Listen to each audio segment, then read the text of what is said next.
inspiring.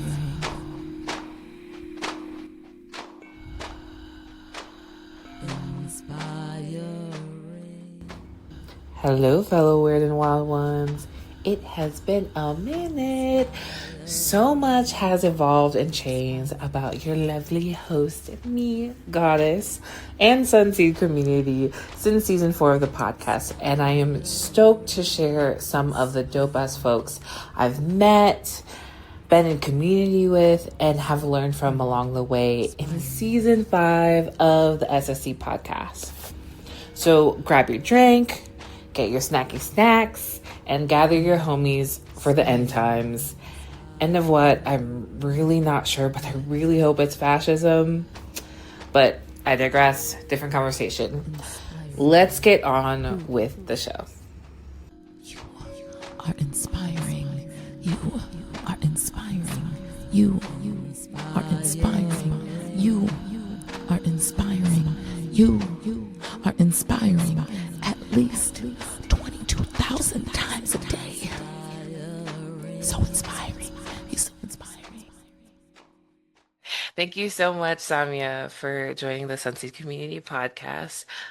We actually first met at Funders for LGBTQ Issues 2025 Funding Forward Conference. So I'm really, really excited to be following up with you and continuing whatever is possible. Yes, Uh, same. so I'm gonna go ahead and read your bio. So Samia is a transformative justice practitioner and facilitator working to address harm, abuse, and violence within queer and trans communities of color. They are the co-creator of Transform Gender Collective, an accountability support and healing collective by and for transmasculine and masculine of center BIPOC. Samia facilitates workshops on community safety, empowerment, self-defense, de-escalation. I'm sorry, I'm stuck on the self-defense. I'm like, oh, we need to talk even more. I'm so excited. De-escalation Yes. and and other ways to keep ourselves safe without relying on the state. When they're not working towards an abolitionist future, you can find them hiking in the woods or drinking tea. Yay. So how we start the podcast, after reading your bio, I just want to leave some time for us to invite in the folks that we're carrying with us into this conversation. So our check-in question is, who are you bringing into this space with you today? Yes, thank you for that question. And also thank you for having me on the podcast. I'm excited to be here.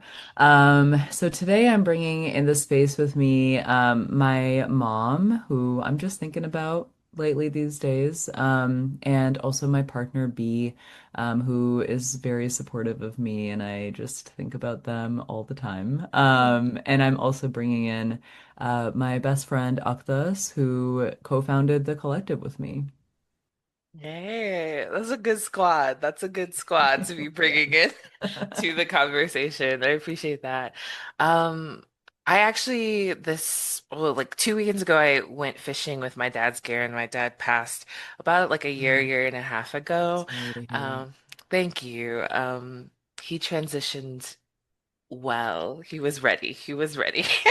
But I'm definitely bringing him into this space, just given our relationship and all the things that he's now currently working on as he acclimates to being an ancestor. Mhm. I'm definitely bringing him into the space, and my blood family, and then also my friends as well. I will say in particular, Rory, who I love dearly, and we are constantly talking about ways in which we are thinking about planning safety and security practices being showing Mhm. up well for each other and for our other loved ones and being anchors Mhm. in those that we love's lives. So bringing them into the space, and of course the ancestors that are ready to do this work that is Yes. not easy to do. Okay, so First question. Sometimes I find myself vacillating with what transformative justice is. You might feel this way a little bit too.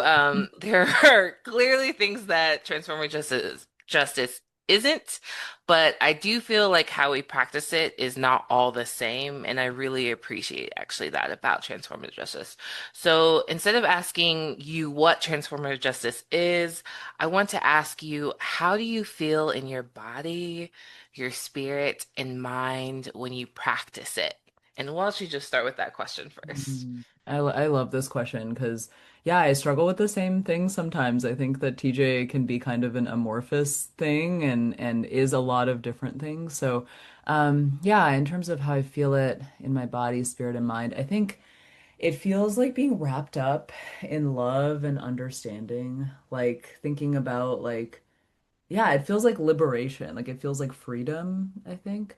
I don't know if this is a feeling, but I'm a very a thought person, so I feel like my thoughts are also kind of my feelings. So Yeah. it feels to me like we're all kind of like taking care of each other within our own communities without having to rely on anyone who isn't us, right? So Hmm.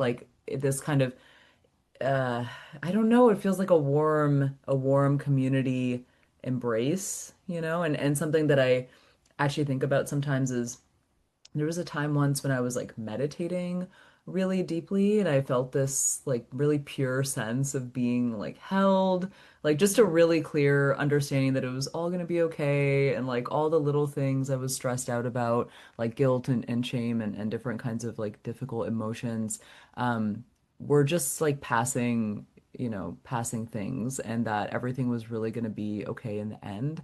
And it maybe feels lofty, but like that's what transformative justice feels like to me. Like these things are tough, but like, we can hold each other with love. We can be deeply understanding with each other. We can hold the nuance, like knowing your past mistakes don't define you completely as a Hmm. person.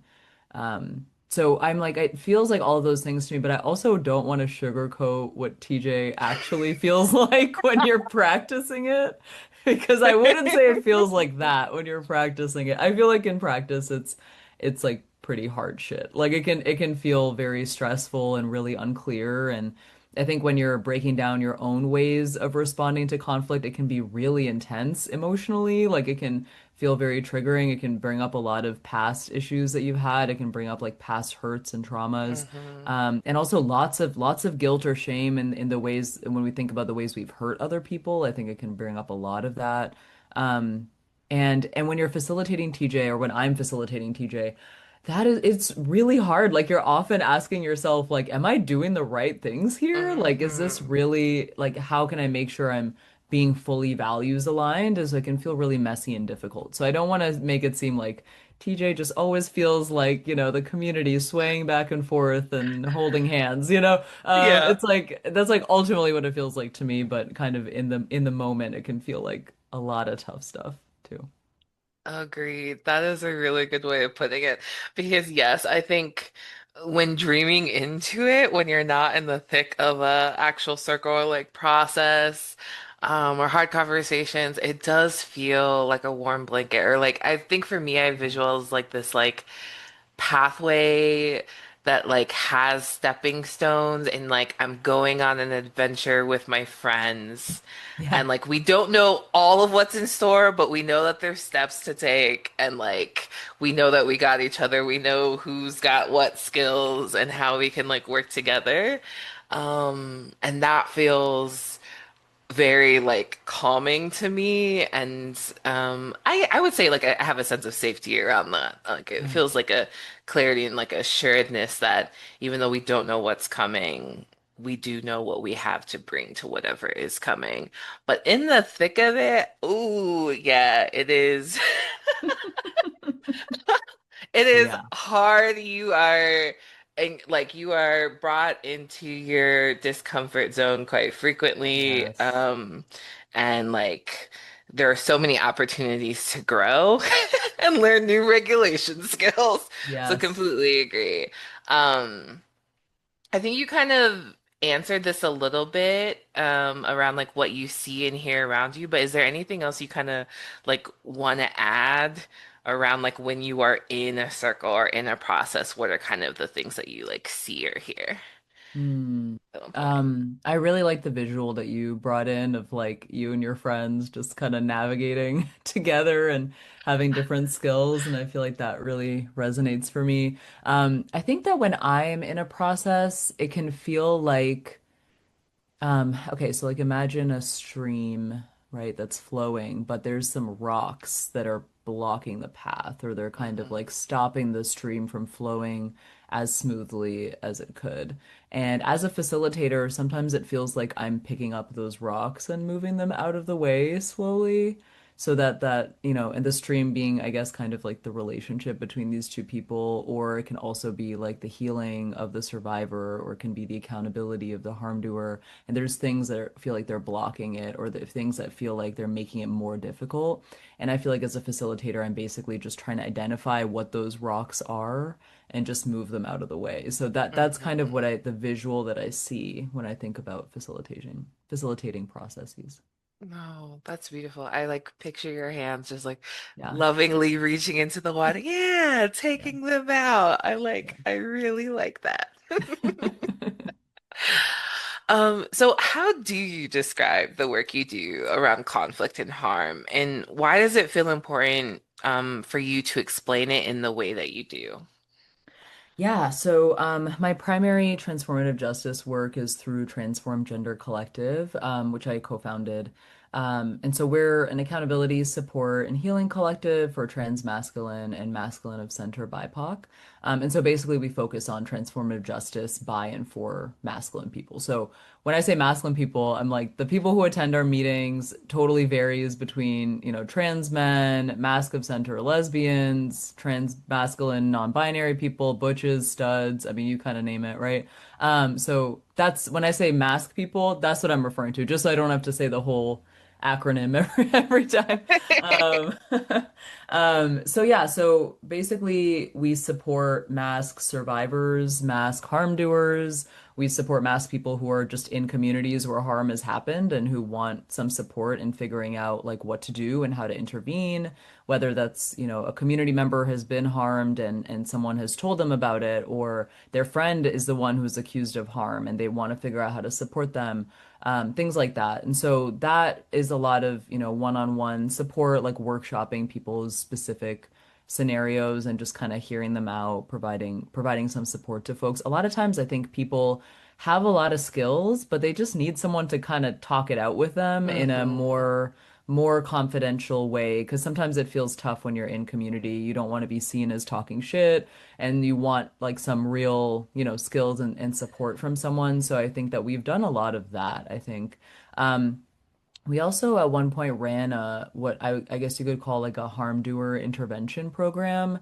So those like in the domestic violence space, they're usually referred to as abuser intervention programs, and they're really specifically like usually court ordered. They're for people who have caused, domestic violence, who are abusers. This is different. This was more just like anyone who's caused any kind of harm in their life, especially more major harms. So that could be abuse, like domestic violence. That could be assault, physical or sexual assault, things like that. People who have caused like more significant instances of harm who need support in workshopping how to change their behavior, how to make sure that kind of thing doesn't happen again, how to take accountability for that harm and do repair work. So we ran a year-long program Oh, for that's exciting.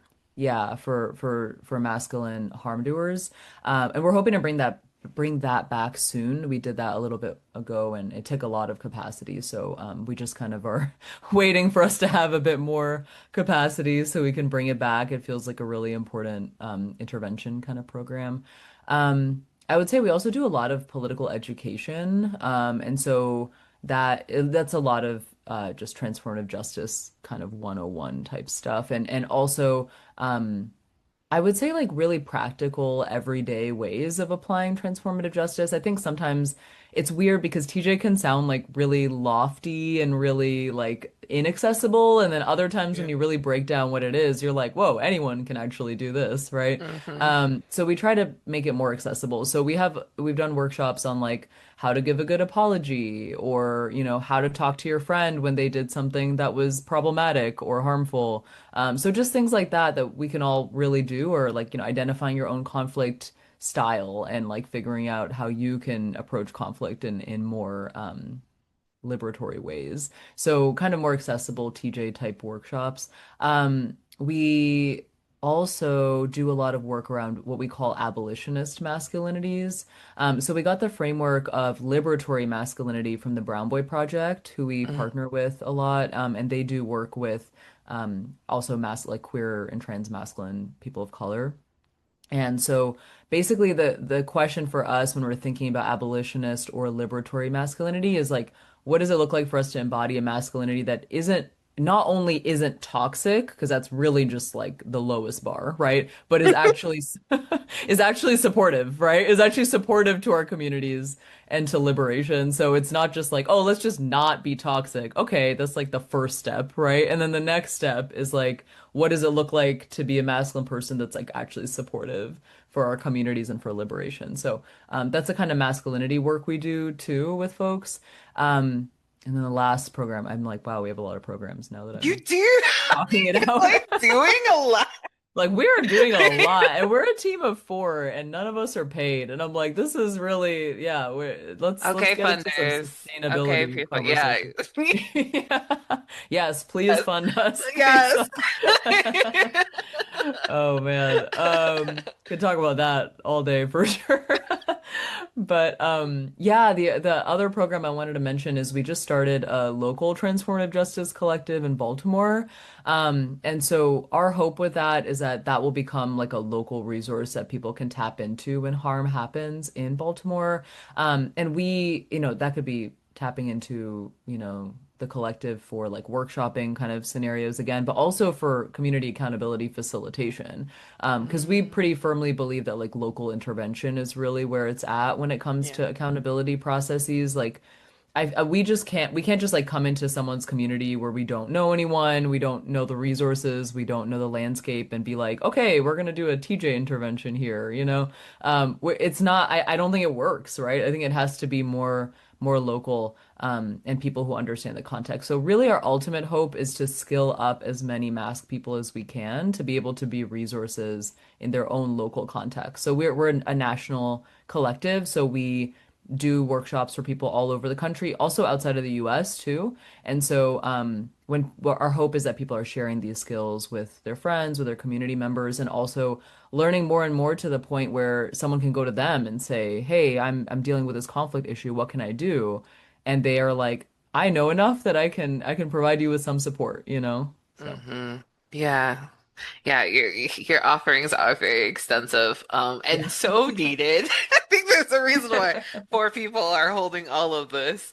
Yeah. Um, w would you say that there's a like a difference between maybe what someone will get from like a one-on-one where it's a group of folks learning together versus it sounds like some of the things that you offer are actually like for individuals to kind of like Mhm. work them through their own plans or like, yeah, accountability plans. Yeah, yeah. I think that they fill different needs, I feel like. So I feel like the group spaces are really also community building spaces. Like a lot of the folks who come to our groups don't have a lot of deep community with other like trans masculine and masculine of center people. And so they're looking for that too, right? To build like deeper relationships with other masked people. And I think that the group spaces have like a different purpose where they can do that too. And I think our group spaces are a lot of like, let's learn this together. Like, let's just figure it out together. Let's workshop some scenarios, let's see how it goes.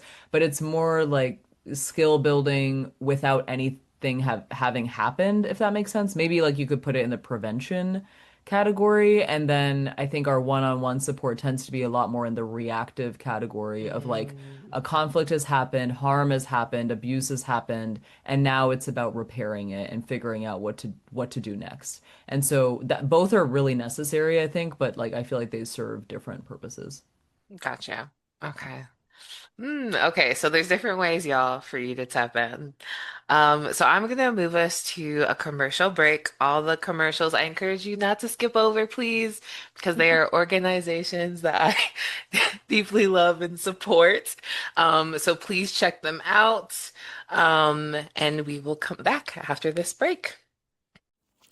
Rubble Art Collective is an activist art collective, creator space, and used art supply store located in Fort Collins, Colorado. And we're fundraising for a community risograph printer. We want to get the word out about people and movements working for the liberation of all beings from systems of oppression and provide our artist activist community with a unique form of creative expression. Risos are great for zines, stickers, education material, posters, and more. Learn more about our fundraiser on our Instagram at Rubble Art Collective. Link in the bio. All right, welcome back. Yeah. I like that little I love it. I love it. Welcome back. I hope you learned about a new organization to support and get involved in. Let's get back into this conversation with Samia.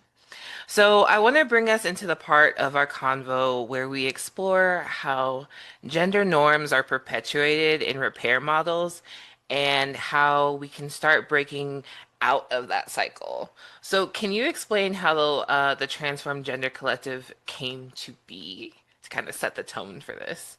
Totally, yeah. So this is maybe going to be a longer story, but I'm going to do my best to make it Grab the concise. popcorn. No, we're in it. We're in it now. Okay, we're in it, so I'm just gonna get into it. So basically, it all started in 2019. I used to work at the National Queer and Trans Therapists of Color Network with Erica Woodland, and he was really big into skilling us up with political education, which I still appreciate so much. I mean, I learned a lot from that role in that organization. So our focus was really on healing justice at the time, but he was starting to bring in transformative justice more as being pretty important to our movements. So he brought in Mia Mingus to do a TJ training for the staff.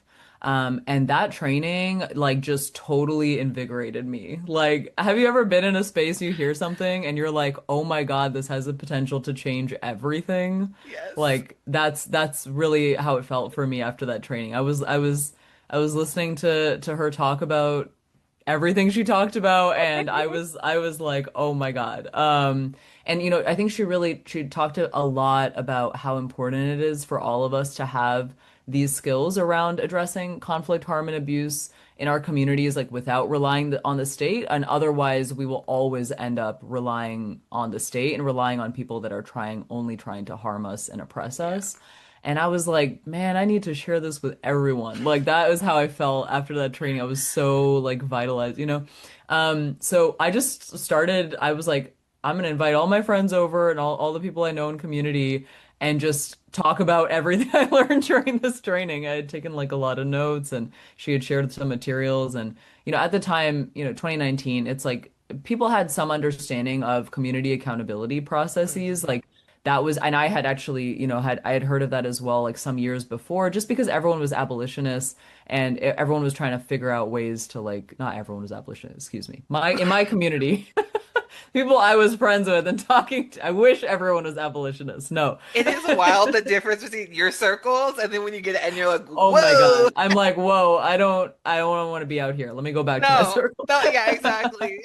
But yeah, so everyone I knew, so which feels like everyone, was an abolitionist. So, we were all like trying not to call the cops or trying not to rely on those kinds of things. So people were aware of community accountability processes, but the more extensive kind of transformative justice work, like how much more it is than just community accountability processes, I wasn't really aware of that at the time. And I feel like a lot of people were like, whoa, this is really cool and this is really interesting. So I just kind of started sharing that with folks. And around that same time, because I was like just obsessed with transformative justice as a concept at that point, I started also volunteering with Collective Action for Safe Spaces in Mhm. DC, which was run by my friend at the time. Still my friend, run at the time by Jacendria Trahan. So I was learning a lot about transformative justice and kind of like skilling myself up. And around that same time, I was having conversations about TJ with my friend Aktas, who I mentioned earlier, who came to that group, and we were talking about that a lot. And we were both kind of having similar gender journey kind of stuff around the same Mm. time around masculinity. And I was really in a space where I was like, what is masculinity without toxicity? Does that even exist? Like, what does it mean to be a masculine person? Like, not be an asshole? And I was just trying to, I was like, I don't know. I'm gonna try to figure it out. So we were both kind of in that space. And at the same time, we were seeing just lots of stuff popping off in community around harm and abuse, like people just getting called out left and right, and it's all masculine people getting called out for harm. And so we're talking about it. We're like, what is going on here, right?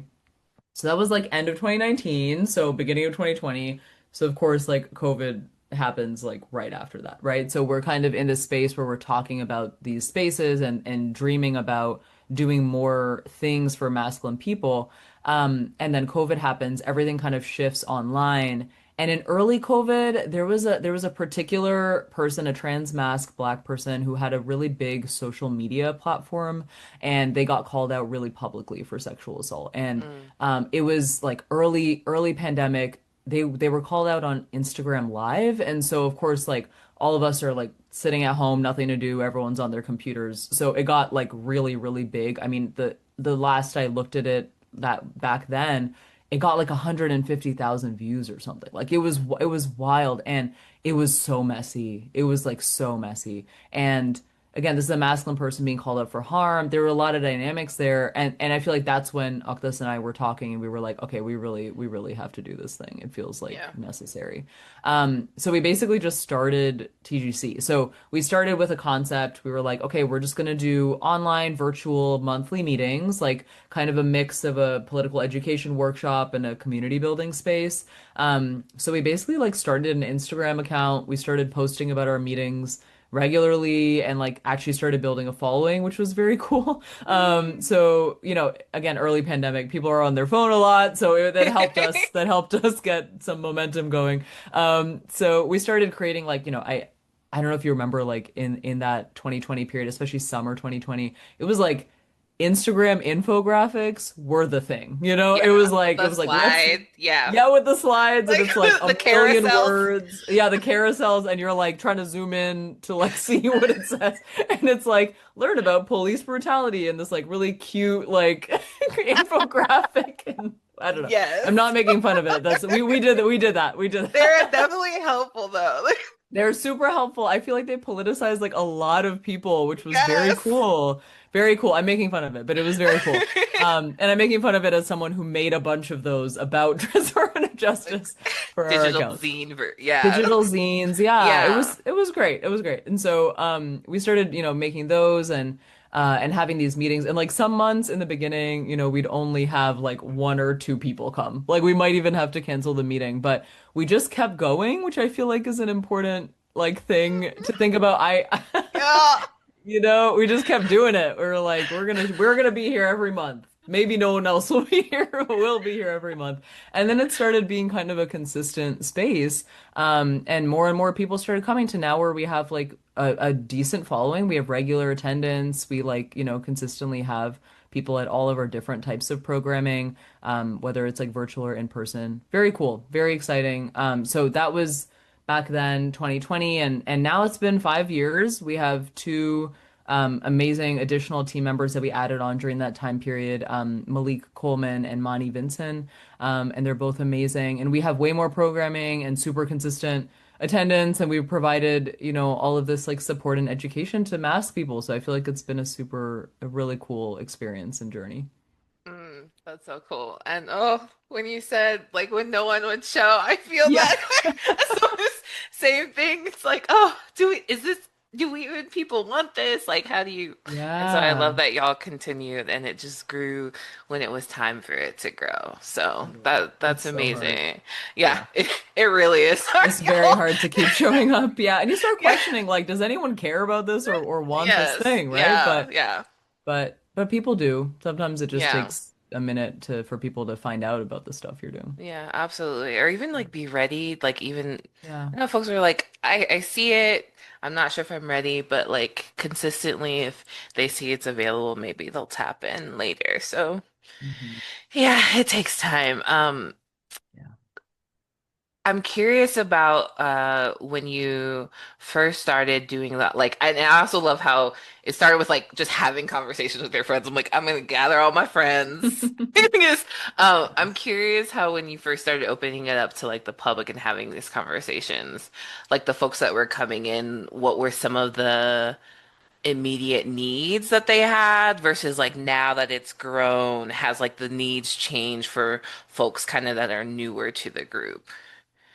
Yeah, honestly, I think what's interesting is that the need is often kind of the same, like across that time period that I found is that honestly, a lot of people come to our workshops just seeking community with other masculine people, wanting to talk about what it means to be a masculine person and an abolitionist and a person who's invested in liberation. So I think Hmm. that that's often like a lot of what people are looking for, and that's what it felt like in the beginning. I think the thing that might have changed a little bit is, in 2020 because everyone was really on their computers and online, just kind of tapping in.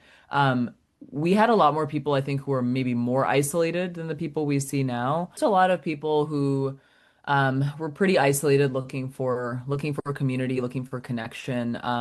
So that was it was nice to be able to support people with that in the earlier stages. I think now too, we still have a lot of people who come regularly who are just like looking for a space to talk with other masculine people, right? So a lot of times people do have connections in their like physical life, but are like lacking in places to have these specific conversations.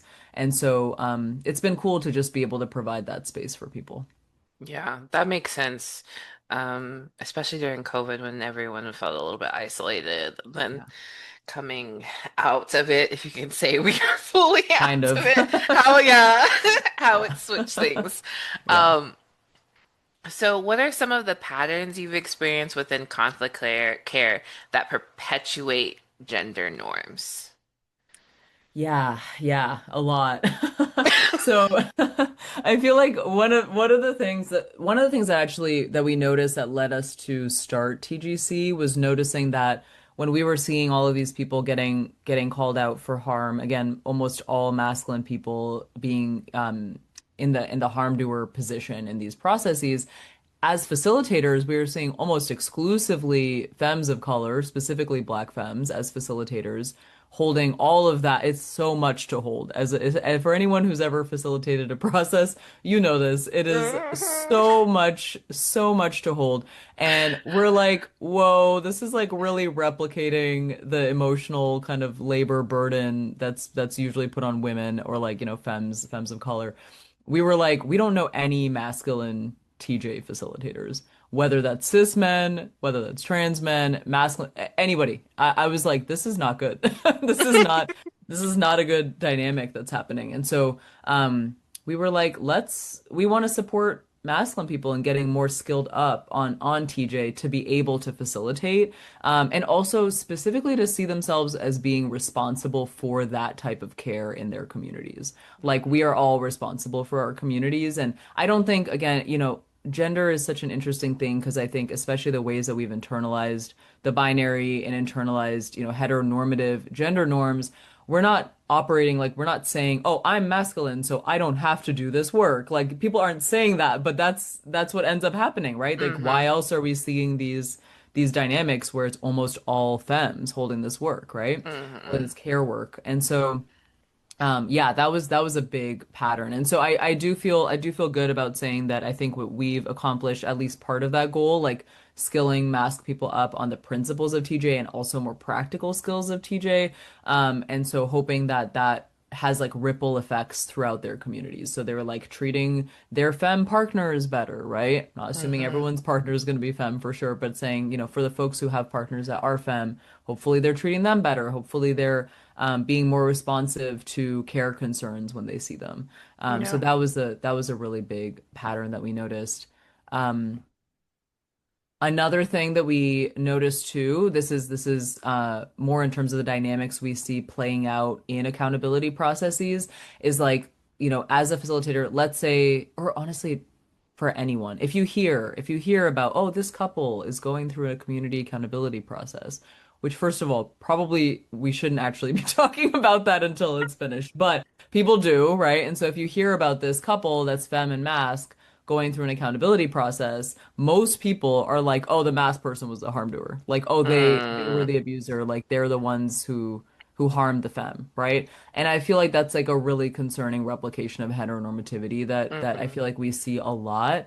Like, of course, there are many masked people that harm femmes. There are a lot of masked people struggling to come into their masculinity without embodying toxic masculinity. It's hard to do, right? And so hmm that's a huge part of why we spend so much time like working with folks on abolitionist and liberatory masculinities.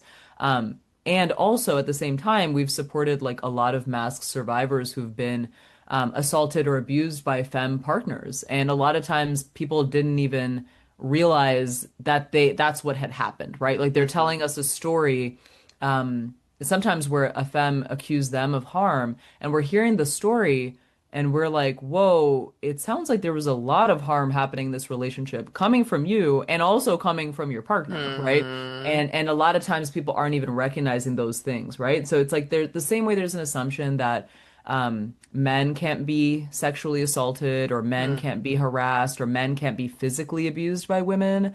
There's still an assumption that masked people can't be either, you know? Yeah. And that totally extends to our communities, even as, again, even as we say that we're trying to move away from those assumptions and move away from the binary, we're totally replicating it. And one of the frameworks that we talk about actually that is specifically about gender at TGC is this framework about the binary that we see between abuser and abused, or between like criminal and victim.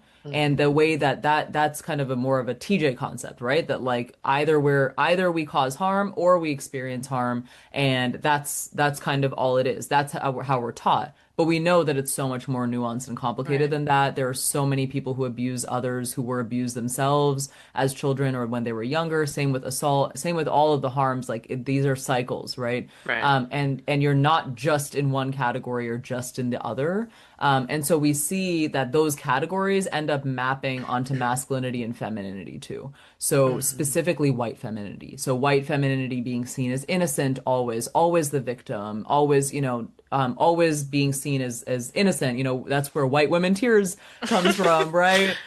Is this idea that like, oh, white women are pure and innocent and must be protected, and then masculine people, specifically black and brown masculinity, as the abusers, as the criminals, as the people who are guilty, perpetually guilty. And so we put ourselves into these boxes, or these boxes are put onto us. And then in our communities are trying to escape these boxes, right? But we end up perpetuating them anyway in the way that we Right. talk about harm. And when that can be even a much longer conversation about how in our communities we say that we want to be abolitionist, or we say that we want to move away from the state. But then when it comes to thinking about how we deal with people who've caused harm, people are very quick to say, like, get them out of here. Like, I never want to see them again in a community space. And, hmm like those are all ways that we see people as once an abuser, always an abuser, like Right. not capable of change, not capable of transformation. Yeah, absolutely. I wholeheartedly agree with you, and I think to kind of add to your point around like victim versus criminal or like abuser, this idea of like the perfect victim, and this is what Hmm. find I I find myself struggling with in like examples as I'm like learning more and like continually strengthening my own toolkit around facilitating circles, is like this idea of like the perfect victim, not only that like they're usually femme, Hmm. um, and they usually take on kind of like a role of mother, in terms of like they are not only the perfect victim, like something happened to them and they did nothing wrong in the situation, but they also like are held as an example of how to forgive in like this Mm. mothering way. Like they must then like take on the role of like caring for their own emotional needs plus the person that caused Wow. them harm, and Mm. like be all loving, all forgiving, and be like, come here, let me hold you because I know that you have had a hard life. Oh gosh. And I'm like, oh, this just feels like icky. And Yeah. not what I want. And if we're and I think a lot of those examples I would say are from predominantly like hetero Hmm. cis spaces. But when you bring transformative justice, like restorative justice forms of conflict care into a queer space, it really allows for a challenging of like breaking that down and like who are the people who are being kind of like expected to take on a role of caring, and who are the people that are being um not babied. I feel like that's like a not a nice way of saying it, but like who are Hmm. the people who are not being allowed to be in their fullness and in a learning space Hmm. because of like how their gender is perceived Yeah. and how they enact their gender. And so that is what something that like I kind of see happening um more in cis het spaces and also in queer spaces, Mhm. but because it's in like queer gender fluid spaces, it just feels a little bit more nuanced and there's a lot more room to be like, we can play with this a little bit more. We can start to like break this down. Totally. So that's something that I'm constantly like seeing and experiencing in different ways. And then also like learning myself, like trying to unlearn and teach myself new ways around of Yeah. like, oh, how am I clocking how I am seeing the person who caused harm and what I'm ex how much I'm expecting them to be involved or step into a circle Hmm. Yeah. is one way. So yeah, I'm curious, like what have those experiences taught you? Yeah, yeah, I totally hear what you're saying about this kind of like perfect victim idea also, right? I think that we all end up in roles that are put on us by society, right? Like just like we Hmm. were saying before about gender, it's also true of other things. And I think the perfect victim thing is totally caught up in gender norms as well. And I think one of the things that I appreciate about TJ is that in a well-designed process, someone someone can like survivors should be able to show up as messy, as angry, as upset, as like wanting carceral punishment as they need to be, because those are real feelings. Like revenge fantasies are real, like wanting Hmm. someone, yeah, wanting the person who hurt you to be hurt themselves is a very real and completely valid human emotion, right? And I really don't want us to get to a place where we are saying like, oh, survivors have to hold space for their abusers or their harm doers, or they have to forgive them, or they have to hold space for their emotions.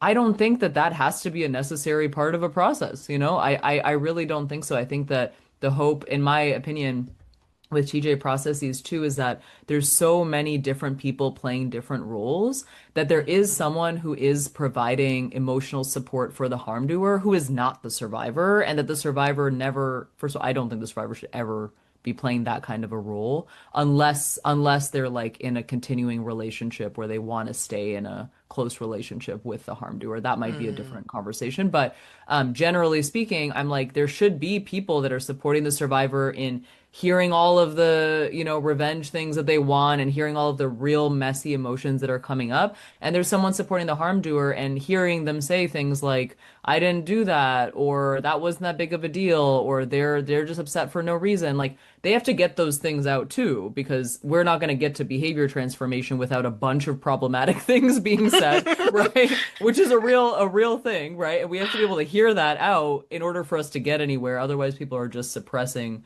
how they feel, right? So I think in my opinion, in that more ideal process, which what even is that really? But in a Mm, process where you mm. have where you have a lot of different people playing different roles, my hope is that the survivor wouldn't have to feel that pressure to like have to do that and have to show up in that way. But I don't know. Yeah. Yeah. Ooh, yeah, that it's tricky because when I'm talking with folks about like, doing a circle, one of the things I ask them is like, what do you need or desire from this space? And like try to be clear with them about like what the space can and can't hold. Because there is Yeah. a way in which like transformative justice, sort like these circle processes, like you do need to be in a place of like really wanting to be like not wanting to be, but like uh being in the struggle together, and that includes with the person that caused the harm. Um, Okay. Yeah. but not in a way that you have to sacrifice your own needs. Those need to come first. And so Right. my first goal is to say, okay, if if this is where you're at, what are the ways that we can like set you up well to get your needs met? And then Mhm. maybe circle back to like doing a process.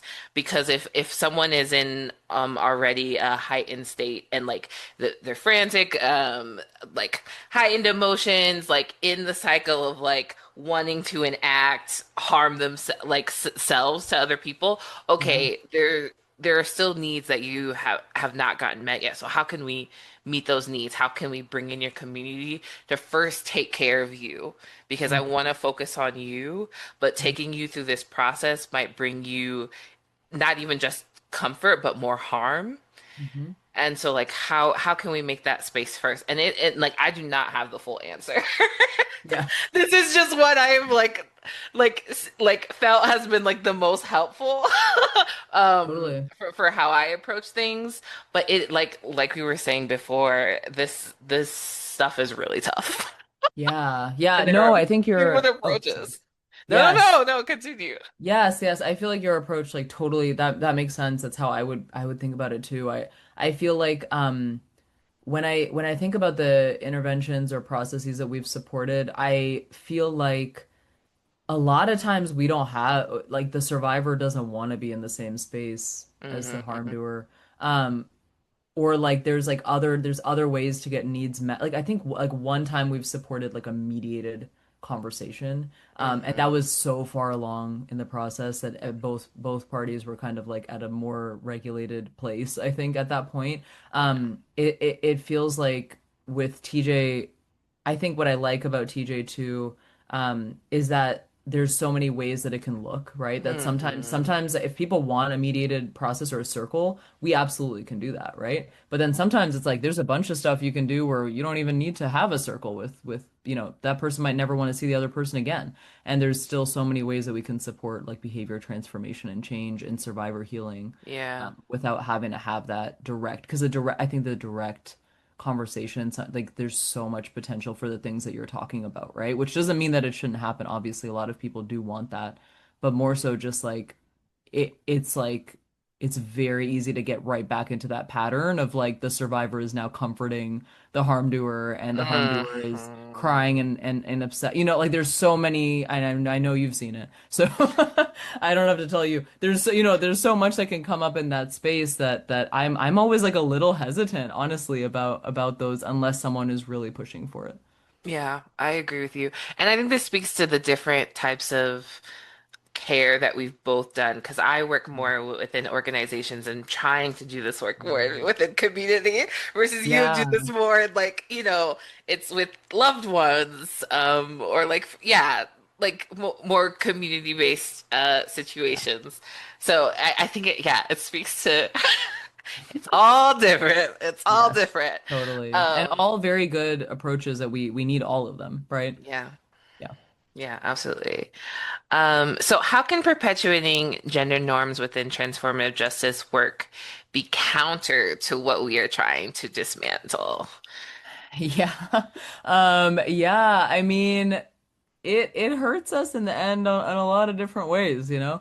I think that even with the most like radical of folks who say that they're moving away from gender norms in their relationships, I feel like sometimes like we still see a way that projections happen. Like especially like we work mostly with masculine people. So there's a way that masculine people project toxic masculinity onto ourselves and then also have it projected onto us by other people. And I also think, like I said, there's a way that sometimes mass people are shirking this responsibility of caring for our communities and like seeing that as work that primarily femmes do, whether consciously or subconsciously. And so I feel like all of that hurts our communities, right? And I think Mhm. that especially when harm happens, it feels like those gender norms get particularly salient. Like it feels like it's very quick. People are very quick to say, there's no way that femme sexually assaulted that masked person. Hmm. Or of course the masked person is the abusive one. What do you mean? Right? Like there's very quick ways that we jump to those, kind Right. of internalized norms, even as we're trying to move out of that, right? Hmm. I wanted to mention this tweet that I saw, which I'm just going to read out loud if that's Yeah, okay. yeah, yeah, please do. Um, it's like the very specific trans mask experience of having to unlearn the conditioning of quieting your emotions to appease others and instead standing up for yourself, only to transition and be told you have toxic masculinity anytime you give any indication that you have a backbone. Mm-hmm. And so I think that what's real about that, and I think that sometimes people get like a little tense when we talk about like this kind of stuff, or like I feel like that happens sometimes in community spaces, but it's like, mass people, the mass people we're working with, we're not cis men, like most of us were socialized as girls, like lived adult lives as women in some cases, right? Currently may still as live as women. Again, we have mass live center women who come into our spaces as well, right? Experiencing misogyny and sexism from cis men. Like some of us are Hmm. still having those experiences. So it's not the same, right? And it's like, Hmm. yes, we do. There are many ways that we perpetuate toxic masculinity. I'm never going to say that's not true. And also, I think we have to have a more nuanced conversation about masculinity when it comes to queer spaces, because I think it just looks so different and people take what happens with cis men and just apply that framework Right. onto queer masculine people, and it is different. So Yeah, absolutely. Um, Definitely agree with that. And I think it's all like it also like speaks to kind of how we enter into relationships as well, of like what are the expectations that you have of this person simply because they express themselves as more masculine or more feminine. Like how is that like feeding into gender norms? totally. And also not giving like everyone an opportunity to actually do what like is natural to them instead of like Mhm. what is expected of them. Because there's Exactly. this kind of weird thing of like I've been in romantic relationships where I have expressed more masculinely because my gender fluctuates. Hmm. Um, and it's interesting because at first I'm like, oh, why do I feel like a dude in this situation? And then I have to ask myself, well, what does that mean? And I'm thinking, oh, like a Right. caretaker role. But then when you think about masculinity, it's like, since when have like Have men been caretakers? like and so I like it's even in the way in which like we kind of like set ourselves up and like like what does this actually mean and what does Hmm. this mean for how we want like like want to be seen and heard and show up and also want that of our partner because there is a way in which we need to be aware of how like how we express might like be on the outside looking in perceived in a certain way, but that Right. shouldn't diminish our feelings or like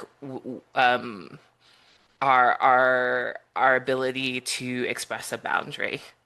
Absolutely. Yeah, and I feel like too, it's like, especially in our spaces, identity is not behavior, is not gender performance. Hmm. Like those things can be so Yeah. different. And I think that, sometimes I feel like I saw this kind of joke like video going around on Instagram or something a while ago that was basically like you're seeing mask and femme couples and then they're like, oh, surprise, the mask one is actually really soft and Yes. gushy and the femme one is actually like the hard one who like doesn't want to cuddle or whatever, Yeah. and Uh-huh. it's just like, why are we still surprised by this in 2025, like Exactly. Exactly. like this is not to hate on that trend because I'm like it's totally working. People are like, "Whoa, what?" But I'm like, let's go beyond just like surface presentation, right? There's so much more happening under there. Yeah. Yeah. Well said. Those tickle me. Those tickle Yeah, me every time. totally. So what would you recommend cis or even those that identify more closely with being stereotypically masc or femme consider when addressing conflict? Yeah, I feel like, well, one, I think TJ is really for everyone. I think everyone needs these skills. I think everyone benefits when we work through, our own approaches to conflict and find more connective and loving ways of being with each other. I think in terms of, yeah, well, for folks that are more maybe like aligned with binary gender or who are cis people, I think it's important for them to interrogate also the things we were just talking about, right? Just because your Hmm. your your partner is a woman or a cis woman doesn't mean that she's going to want to do certain things around the house or dress in certain ways or be caring and nurturing to you in certain ways. And the same way for cis women, for cis, like, don't assume that cis men are going to want to be like the buff guys who, are taking care of everything and are super stoic and never have any emotions, I Hmm. think that those things just like seriously harm us. I feel like when I'm thinking about in queer spaces, it feels maybe a little different because I think that there's, like we talked about, a more nuanced approach. But I think that similarly, it's like, let's not project onto each other based on our, gender identity or behavior or presentation. Let's not assume that something is happening because that's how that person looks. Yeah. And I think that it's very easy for people to point to that as the first thing, like, oh, you're being toxically masculine when you assert yourself in this way, and like the tweet example where it's like, no, actually, I've been going through my whole life struggling to say how I feel, and being told that I can't have boundaries or can't say how I feel, and I'm working on that now, and I'm trying to say how I feel, and maybe that's related to gender, and maybe it's not, right? And same with anything else, right? Like I think that especially, sometimes in the mask spaces that we facilitate, we do hear things about how people feel about their femme partners that we have to intervene in, right? It's like, Yeah. that like don't assume that your femme partner is going to feel or do certain things because of their gender, like Hmm. that doesn't mean yeah, that it's not everything, right? There's a lot more going on underneath the surface, and gender is important in these dynamics because we see it show up all the time. But like, let's also look at what's happening with this person beyond just their presentation. Yeah. Absolutely. Absolutely. Oh, I'm so bummed with that we're gonna have to like bring this to a I close. A know. close. There's so So many much things we more could to have talk said. about. Um, so what is something you are learning about your own life when it comes to conflict as you do this work?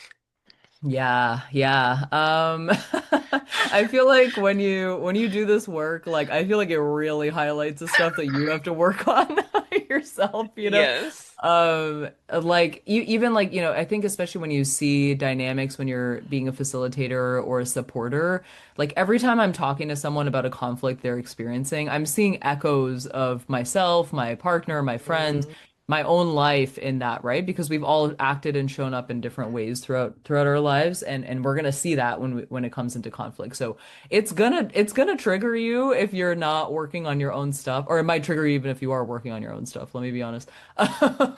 But it's like asking yourself questions like, sometimes I'm facilitating something, or I'm supporting something, and I'm realizing like, oh, the dynamic in this situation is that this person really has kept their resentments in for like a really long time and never said mhm, how they really feel directly to this other person. And now it's become this blown up thing. I see this a lot more in like group kind of, organizational collective mhm. dynamics. And, then Yep. it makes me think about, are there places in my life where I'm not speaking up when something is bothering me, or like, am I building resentment towards anyone? And, things like that. And I think it's important to do that self-reflection as someone who's supporting conflict work. I know you know this. Like, if you don't do your own self-reflection, you're gonna be, oh my God, all over the place, right? Like, you're gonna Yeah. be, man, you're gonna be responding to people as if you're talking to yourself. You're gonna Yeah. be responding to Causing someone a else wreck. as if, Yeah. yeah, it's not good. So it's like, we can do really is try and work on ourselves. Like, we're never gonna be perfect. We all have our own stuff coming up, Hmm. right?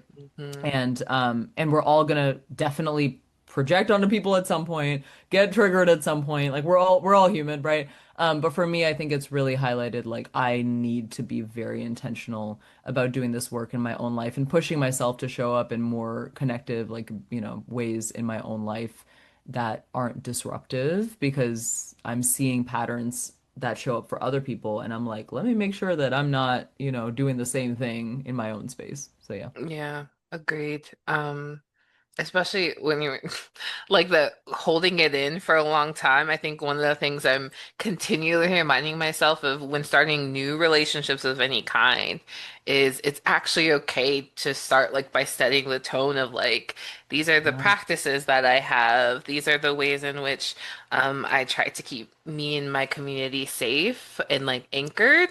And I would love to hear about how you do that for you because I think when you do this work, it's rare, not super, but it's rare to like meet other people who are also like deep in it.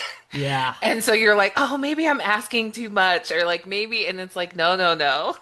Like it's okay because you're gonna keep it bottled in, and things are gonna come up in the relationship, and you're gonna try to find, at least for me, I find any which way to like see both sides and then I hold it and hold it and hold it and then I'm like I Yes. can't do this no.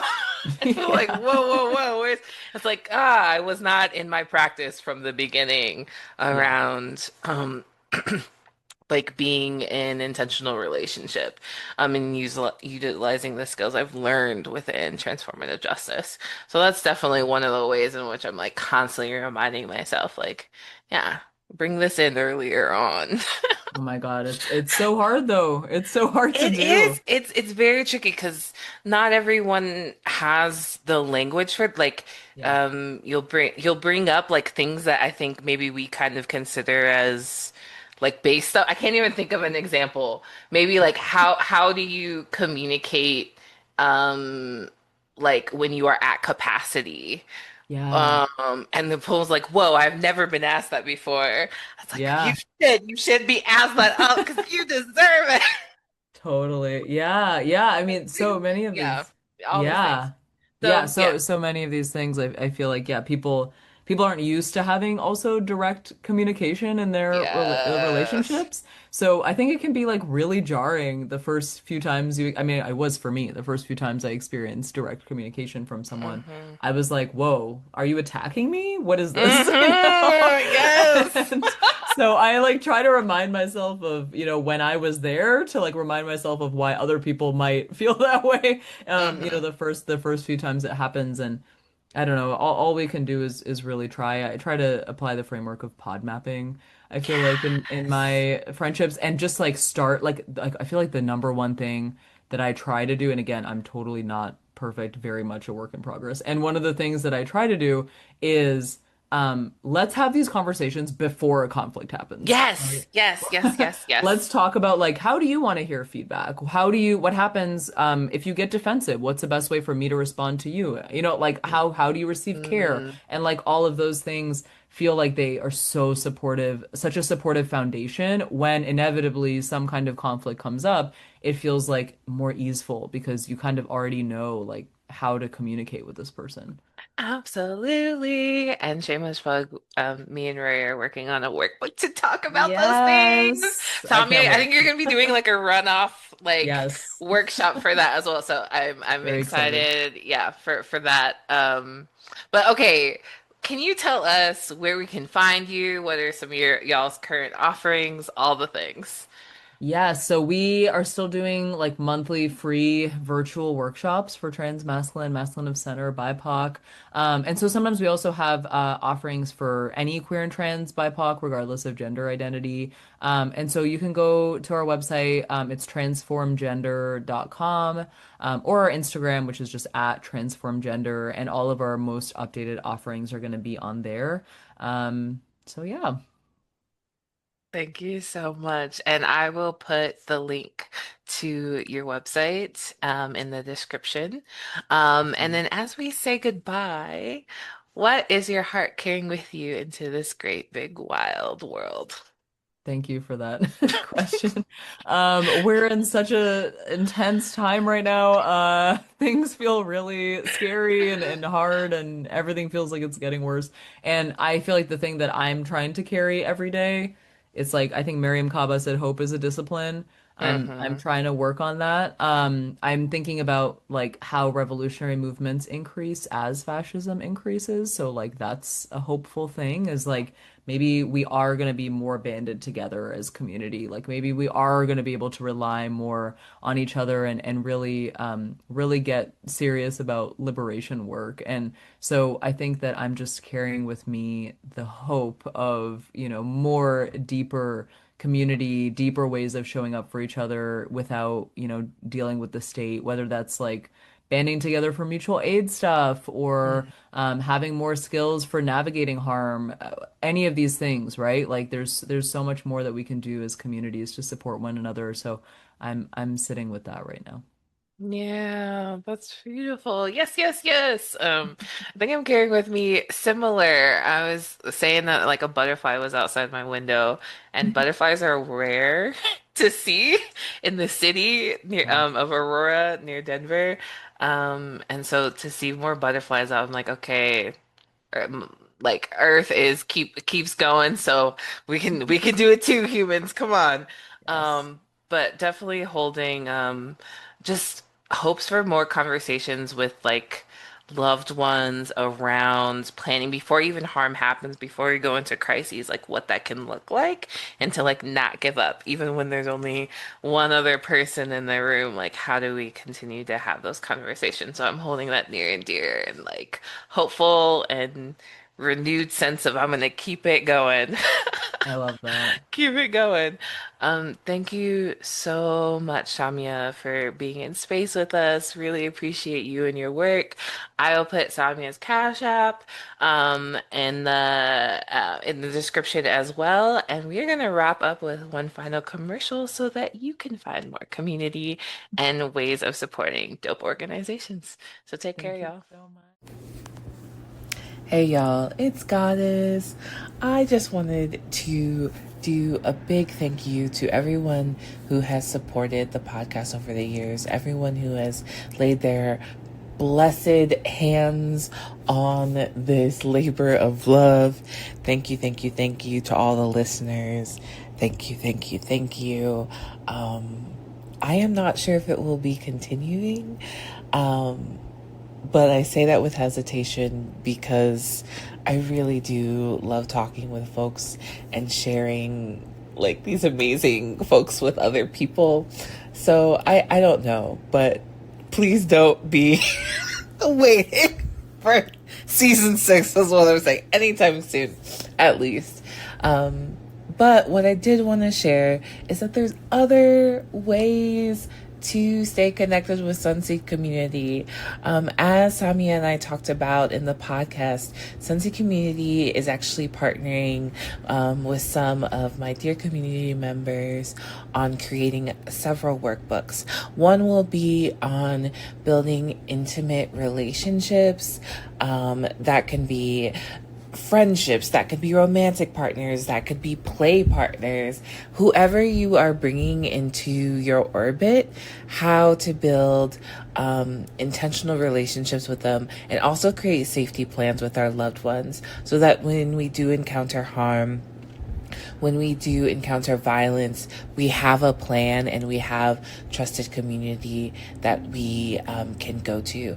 And then the other workbook that I'm creating with a fellow community member, shout out to Moonbow, is a workbook honoring a program that I used to run with Acorn Center for Restoration and Freedom called the House of Olakun. So this workbook will be a wrap up of all the things we learned as Black TGNC Plus folks who are doing work in movement, and how we paired our movement work with our spiritual practices, and what it means to reclaim and dream more for our spiritual practices as folks from the Black or African diaspora.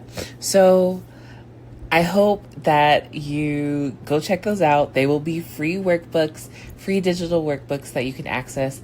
And in celebration of the workbooks releases, there will be some events that will also be free coming out later in 2025. So please sign up for the Sunseed Community Podcast email or follow us on Instagram, because you will be getting all the details to those dope ass workshops. I will not be leading them. These will be led by other folks, including folks that have been on the podcast.